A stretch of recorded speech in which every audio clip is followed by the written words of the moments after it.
भाजपचा राष्ट्रीय अध्यक्ष अद्याप का ठरला नाही, संजय राऊतांनी उपस्थित केला सवाल. पडद्यामागे काहीतरी शिजत असल्याची शंकाही केली व्यक्त.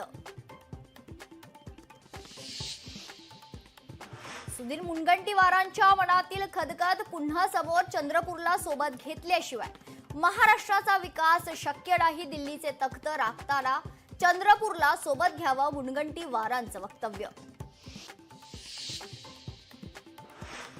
संतोष देशमुखांना खोट्या अत्याचाराच्या गुन्ह्यात अडकवण्याचा होता प्लॅन. गोपनीय साक्षीदारांच्या जबाबातून धक्कादायक माहिती समोर. सूत्रांची माहिती.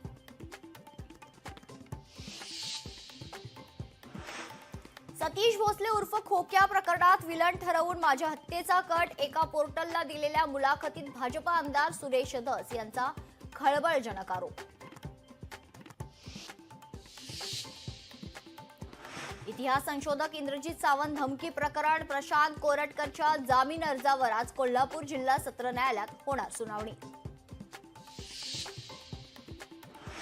कुणाल कामरा आज खार पोलीस ठाण्यात हजर राहण्याची शक्यता. कुणाल कामरा मुंबईत आला असल्याची माहिती. अटकेपासून संरक्षण मिळाल्याने चौकशीला हजर राहण्याची शक्यता.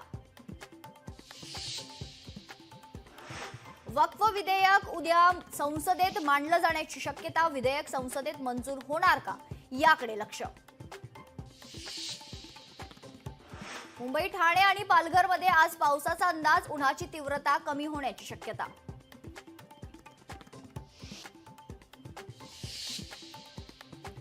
राजेंद्र घनवट धनंजय मुंडेंचे निकटवर्तीय फोटो दाखवत अंजली दमानी यांचा दावा. तर धनंजय मुंडेंच्या पत्नी आणि घनवट व्यंकटेश कंपनीचे मालक असल्याचाही दाखवला पुरावा.